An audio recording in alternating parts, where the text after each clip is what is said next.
Hey guys, welcome back. Today is finally the day that I get to walk you through my brand new pedal board.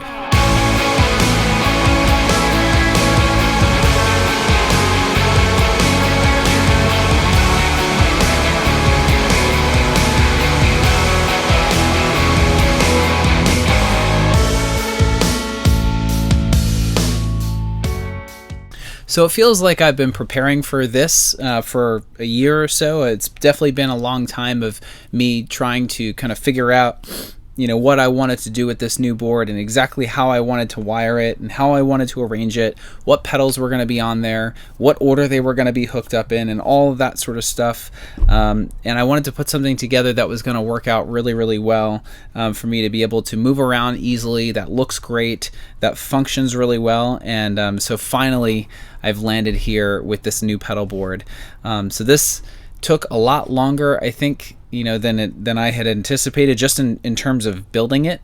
But honestly, I am so glad that I put in the work and really took my time and made sure that I did this the exact way that I wanted to do it, because it is, honestly, I couldn't have, I didn't even think it would ever look this good.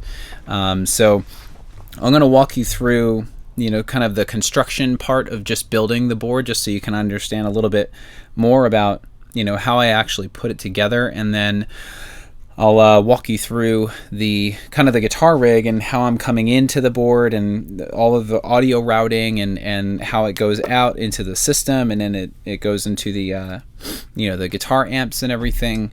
So it's a lot to talk about, but I'm really, really excited because it feels like I've been planning this for a really, really long time. So I'm really excited.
So first of all, with building this board, I wanted to do something, there's pretty much, there's flat boards and then there's angled boards. And for me, every board that I've ever built for myself always had tiers, it had shelves. So I would typically run the power supply underneath the second shelf, and I would have 2 rows of pedals like that.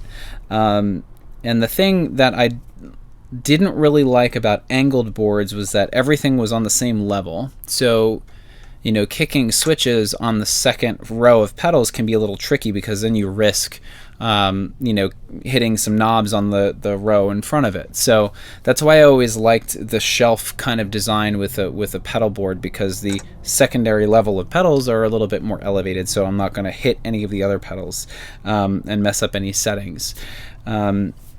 The other thing was that now that I've been using a volume pedal, I didn't want that to be on an angle at all. So I kind of was like, okay, so how can I build this board to have a flat bottom and have a shelf, but have the look of an angled board, if that makes sense. Just because, when you're looking at the board from, say, like the front of whoever it is that you're watching, the angled boards always just looked really, really nice. And just the fact that you can hide everything inside of them and make it look really, really clean was appealing to me as well. So I wanted to kind of come up with something that was going to be a mixture of all of that.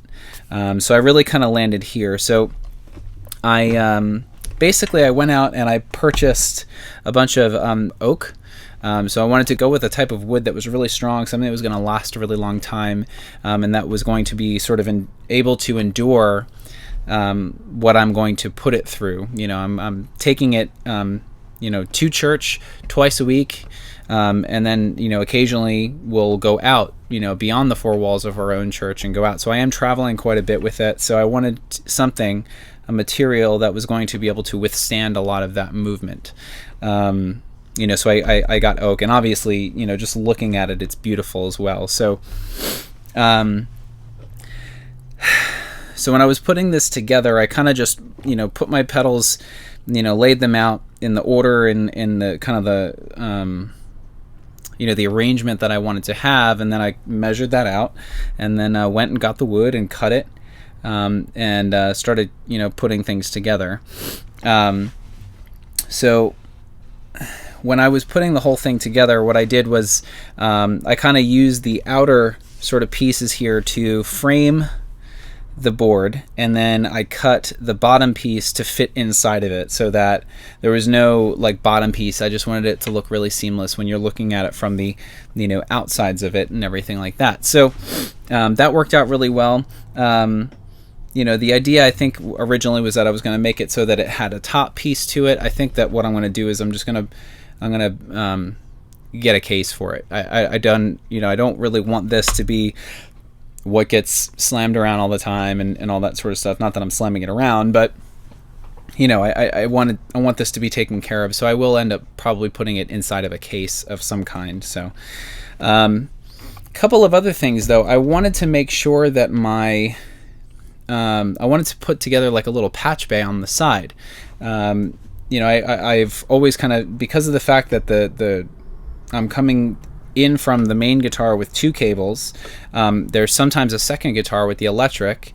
I play a Telecaster, and then I have an XLR out, a stereo out, and power. That's just a lot of different plugs going into different pedals that it's always been like on every other board that I've had. So I wanted all of those to be in one spot. And I was kind of debating whether or not to do a design where I have a flat board and all the cable management is exposed, and I have kind of like a junction box. But in order to build exactly what I needed, it would have ended up being really, really expensive for me to, buy and have a junction box built for me. So I ended up not doing that. So what I did was I got these jacks from pedalboardshop.com. I can link everything in the description. Where I just got these solderless jacks, where you're plugging cable into each side of it, and I installed those in the board. I have, 5 1/4-inch jacks, an XLR jack, and an IEC power jack as well. And I hardwired all of that stuff inside. So I'm going to get to that in a bit. So, having all of that stuff in mind, also, I wanted to have a power switch, which was really important. Rather than having an exposed, power strip or something like that, I just wanted to have a nice, clean power switch on the side that I would be able to just turn the entire board on and off with. So, as I was kind of planning this out, I wanted to be able to have access to everything as well. So one of the benefits of having an angled board is that usually sometimes you can either take the bottom off or not even have a bottom on it. You can just flip the board upside down and there's all your stuff and you have access to everything. But because of the fact that I had this volume pedal thing, I was like, well, the bottom is going to be there and I don't want to have to figure out how to have a bottom on one part of the board and no bottom on the other so that I can access everything. So what I went for was this sort of design where I have these piano hinges at the front of the two shelves. So I'm actually able to pop them open here just like this, So that way I have access to all of the cable management. I have access to all of the power supplies. I can reroute everything if I need to. Everything is just very organized so that I could, you know, if I need to change something, a cable, or if I want to add a pedal, or, you know, whatever the case may be, everything is just very easy for me to access, which is really, really cool. So there was an issue with doing this because I was trying to figure out, okay, well, how am I going to secure the shelves down when I'm playing? And I had initially thought, I was like, oh, I'll just use Velcro. But it wasn't secure enough, so I ended up going with these little, you know, cabinet kind of door clamps, so that when I put the shelf down, it just kind of snaps right into place, you know, and as long as the cables aren't getting jammed up in there, they just kind of snap right down, and then that's it. It's very, very clean. And it honestly, it's just really much better than I thought. I knew that I was going to do this hinge idea for the second shelf.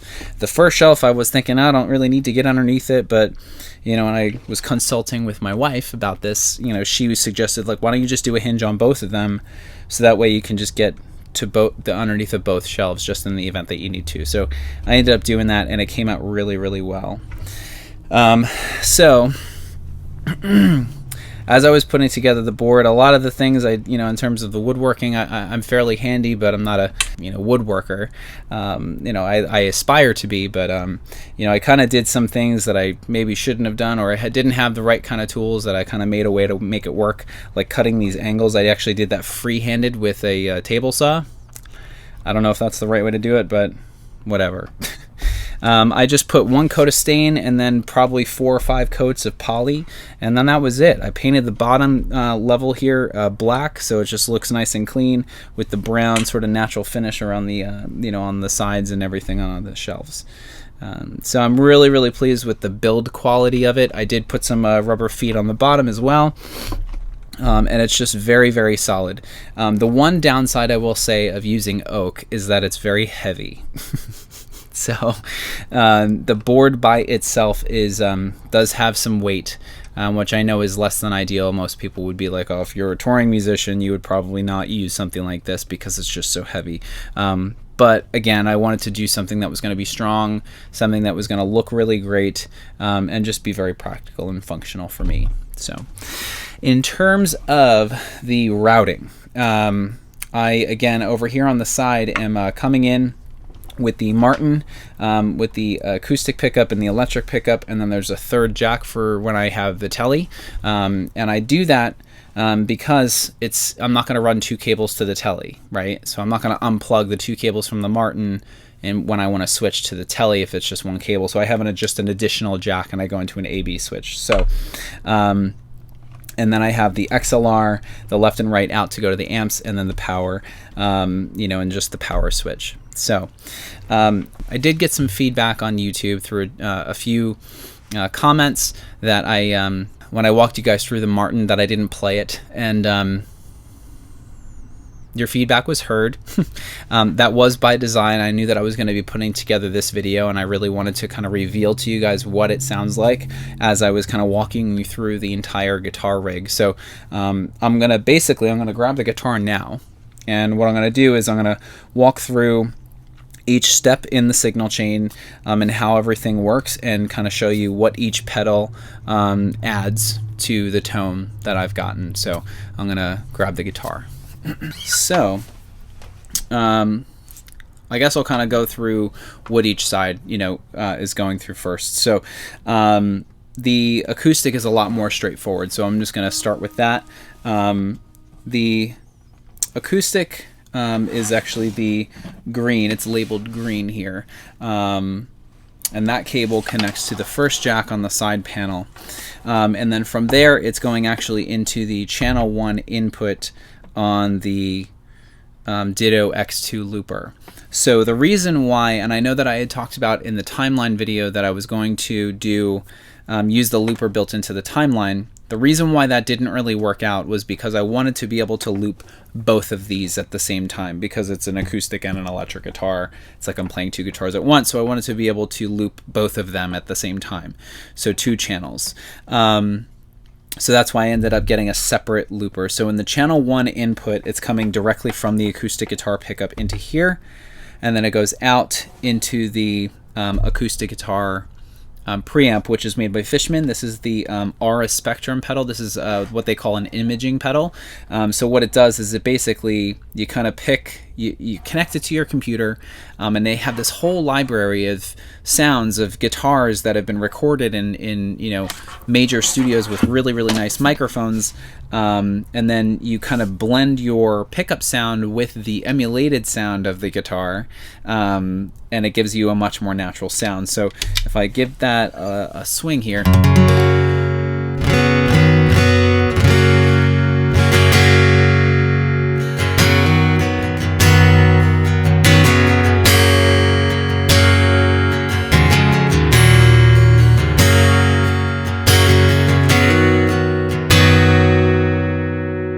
you can see that it's just got a really nice kind of natural sound, considering the fact that that's direct.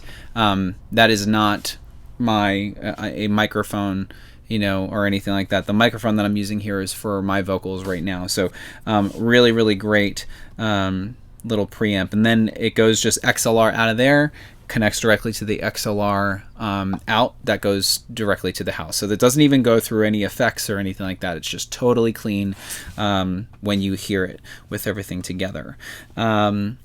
So that's the acoustic side. It's fairly basic. And then with the electric, that's where it gets a little more complicated and more, you know, I guess complex. So the electric pickup on the cable I have labeled yellow. That plugs into the second jack on the side.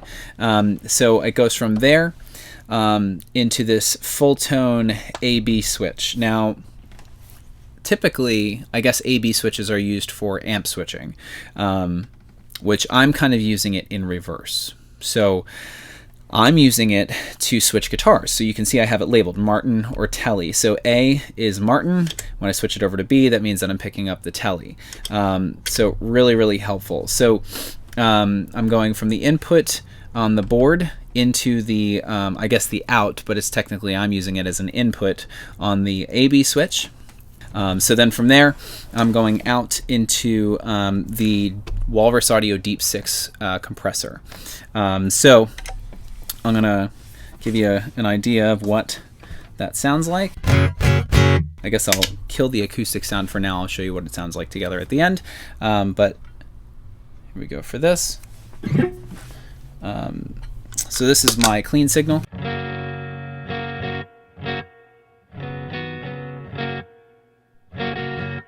Pretty straightforward. And then I kick on the compressor.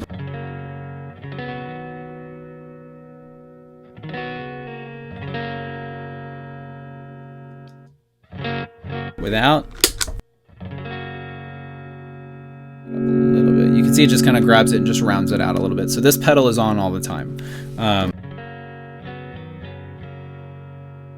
Right, and then that's that. From there, I go into the Jackson Audio Prism. This pedal is incredible.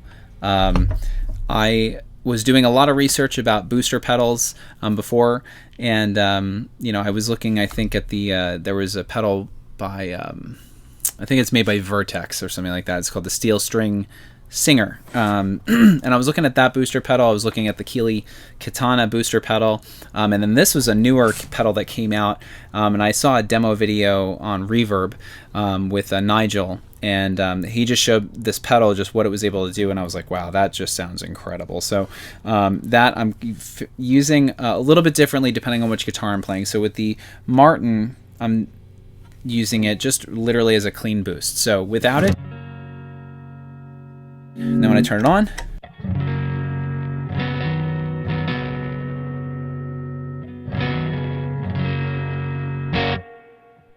pretty nice. Now when I play the Tele, I do actually switch the gain switch to medium rather than low, and when I'm done kind of walking you through, I will pick up the Tele just to show you what that sounds like. But these two pedals are on all the time. They're just a part of what the tone is, and I just don't even kick them. They're on all the time. So from the Prism, I then come down to this Ibanez TS9DX. I don't use this or the next pedal on all that often while I'm playing the Martin. They are more when I'm using the Telly. It's just a, you know, first and second gain stage type of a thing. But, you know, I will use the Ibanez. I used to actually use it as my tone, my signal, my clean boost. But it was just a little too dirty for that, and I wanted to get something that was a little bit clearer, something a little bit more transparent, which is why I got the Prism. But the Ibanez actually gives me, now that I can kind of use it a little bit differently, gives me a really nice fat kind of boost here. So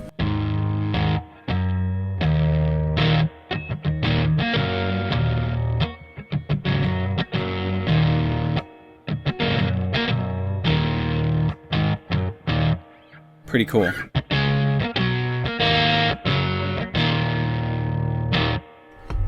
Pretty straightforward. So then from there, I'm going into the full tone OCD, which is just another gain, a little bit higher.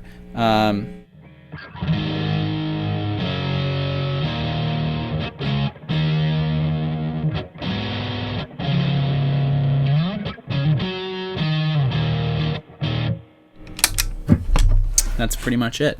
Again, those two pedals are primarily used when I'm playing the Telly, and I'll show you what they sound like with that guitar as well. So then from there, I am going out to the volume pedal. I do all the gain and everything before the volume because I do swelling and stuff like that. I am going tuner out of that into the Boss Chromatic tuner.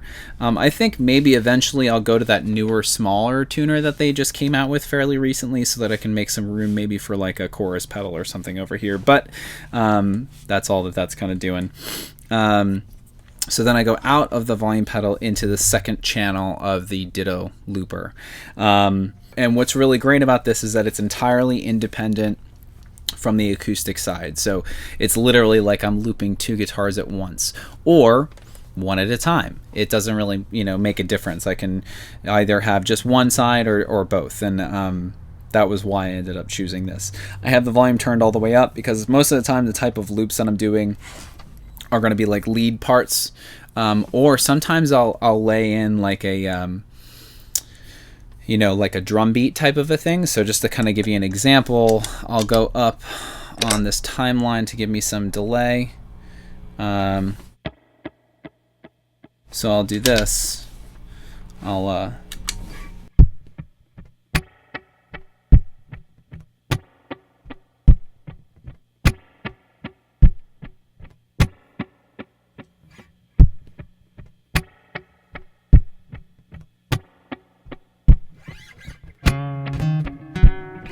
So you get the idea. It's kind of hard for me to set up like a timely loop, you know, while I'm standing here and I'm controlling the pedal board with my hands. But sometimes, depending on what song we're doing, and if I have a band behind me or not, which is most of the time we don't,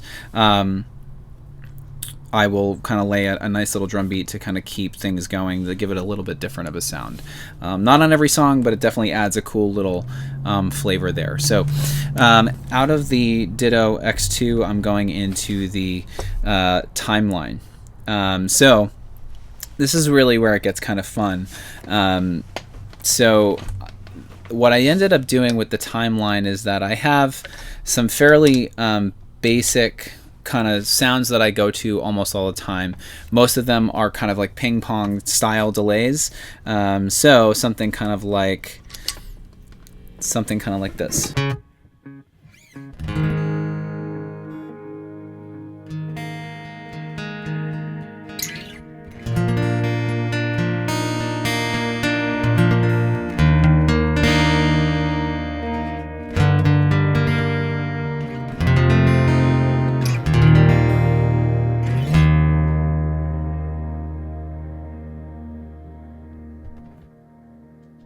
So we'll get that just the ambient kind of stereo.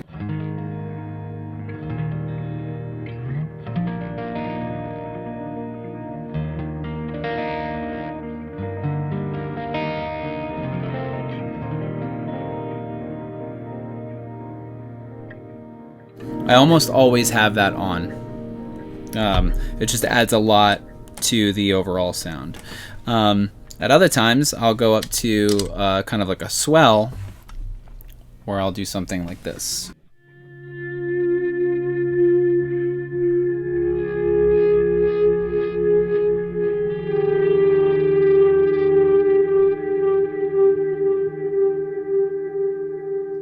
the idea. Those are my main kind of sounds, but then I also have programmed in here presets for songs. So after the first two banks, I had the rest of the presets are pretty much songs that we play, and I programmed in the names of the songs right in here, which is really, really great.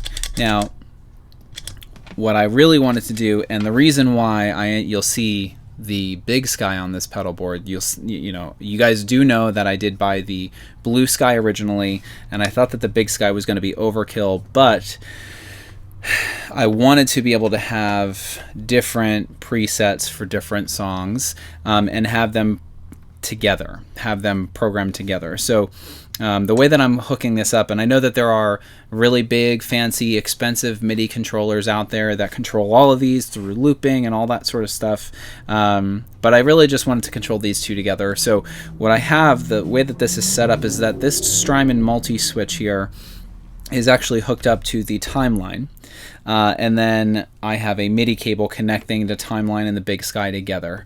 Now, when I am just doing a regular service, I'm 9 times out of 10 just using my standard presets that I use. But if we go out where we're going to be playing, let's just say more than 2 songs, where we actually have a set, I will enable this. You can see I can go to MIDI PA and I'll turn that on. And then what that does is it makes it so that the timeline controls the big sky. So when I hit up on the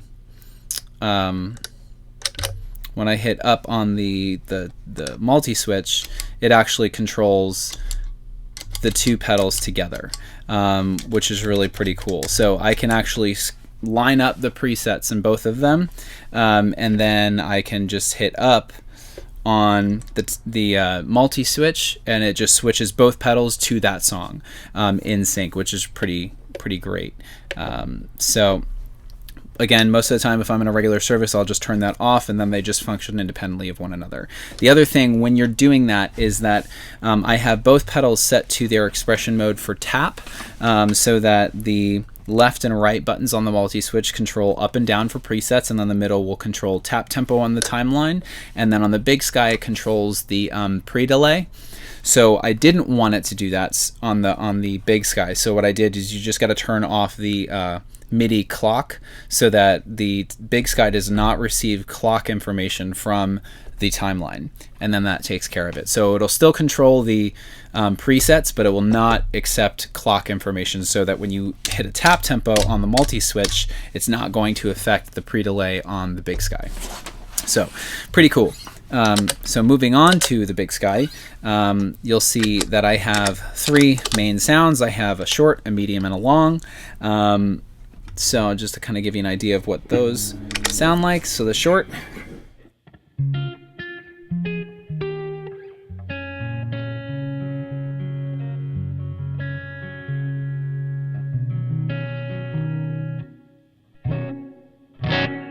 Cool, short, medium.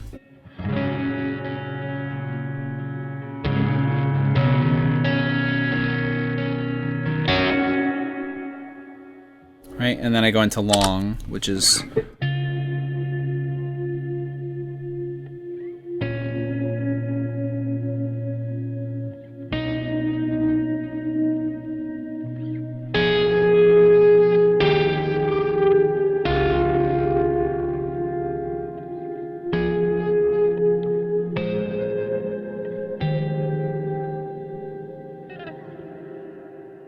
that is the the cloud reverb. So and then that is pretty much the end of the chain. So I'll then go stereo out of there to the stereo outputs on the patch bay on the side of the board, and then that goes out to the the 2 amps that I use, which I have talked to you guys about before. So what you hear on the left side is the OR15 from Orange, and on the right you hear the AC15 from Vox. So combine that with the clean acoustic sound, that is the general sort of tone that I get with this guitar. So to kind of give you an example of what it all kind of sounds like together, I will play a little bit for you.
And that is pretty much it for the signal flow there. So what I'll do now is I'll give you an idea of what the telly sounds like really quick before I let you go. So what's nice is that if we go out, you know, and I wanted to do this A/B switch, all I got to do is just put down the Martin and pick up the telly, hit the little switch over here, and boom, I'm in the telly, which is great. So what I was saying to you before was that I do use the different switch on the prism here. So I'll just flip this up to medium.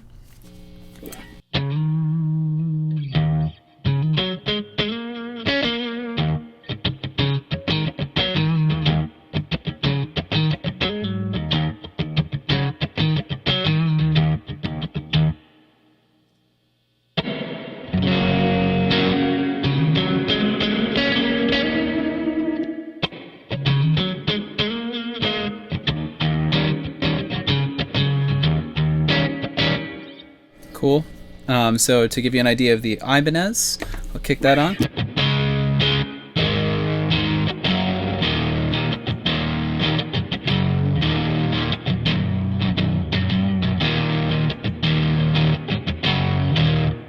Cool, and then I'll kick on the OCD with the Ibanez, which I will typically do.